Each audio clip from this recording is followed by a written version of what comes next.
Hey everybody, we're in factored form. So as you can see, this is a factored form of the quadratic. So we're going to take a look at how to graph this. We're going to look at the equation, and the things that we're asked to do in this worksheet is to find the x-intercepts, the vertex, the axis of symmetry, the y-intercept, and then also just graph everything.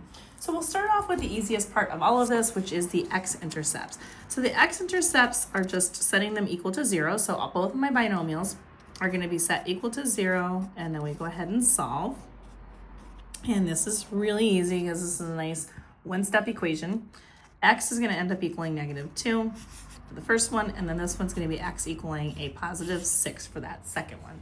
So I'm all set with that. I'm going to pop these into my graph, and we're going to go ahead and get the rest of this done. So we're going to go to -2, which is right here, and then we're going to do 6, 1, 2, 3, 4, 5, 6. Now, those are my two y-intercepts. Now, if I look at the a in this, you can see that is a -1/2, which means it's going to be a wider graph, and then it's also going to be upside down. So it's going to be a hill shape because it's negative. So I knew that in my head when I'm going into the next couple of parts in order to figure out what we need to do next. Now what I'm going to do is I'm going to find my axis of symmetry. So I usually write AOS for that. And so we're going to put x is equal to, and we can do this a couple of different ways. You can do an axis of symmetry by finding the opposite of the b value divided by 2 times a. I just keep it simple here. So if we just do this, you can, it's the halfway point between these 2 points that you see right here. So you can kind of just walk yourself in, and that way you don't have to remember yet another formula. And right here, 2 is the spot where they meet. So that is your axis of symmetry spot. So we're just gonna go ahead and put a dotted line there so we know where it is. Now I just said to you that it's gonna be a hill shape. So that means that we're gonna be going this way. So x is going to be equal to a +2 for the axis of symmetry, so you can see that. Now, the next thing we want to do is find our vertex. So we already know the x-coordinate of the vertex because x is going to be 2. So we already know that part because we found our axis of symmetry. The symmetry spot is where the vertex always ends up.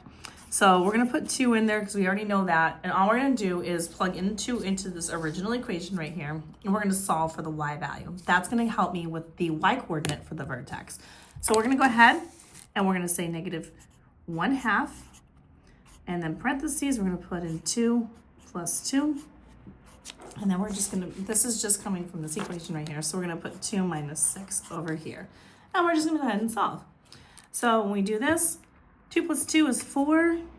We've got 2 minus 2 times a -6. Oh my gosh. 2 minus a 6. I'm having problems today. And we're going to end up with a -4 there. And then we're going to go ahead and we're going to multiply all of this. And -1/2 times 4 times a -4 gives me a value of y equaling 8. So that is my vertex coordinate for the y. So my vertex is going to be at 2, 8. So we're going to go over here. Obviously, we know where 2 is, so we're just going to go up to 8.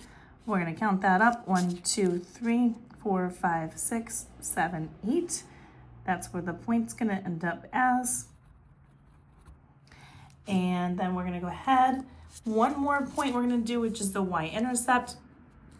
The y-intercept we can find by plugging in 0 where x is in both of the spots, and then that will get me my y-intercept.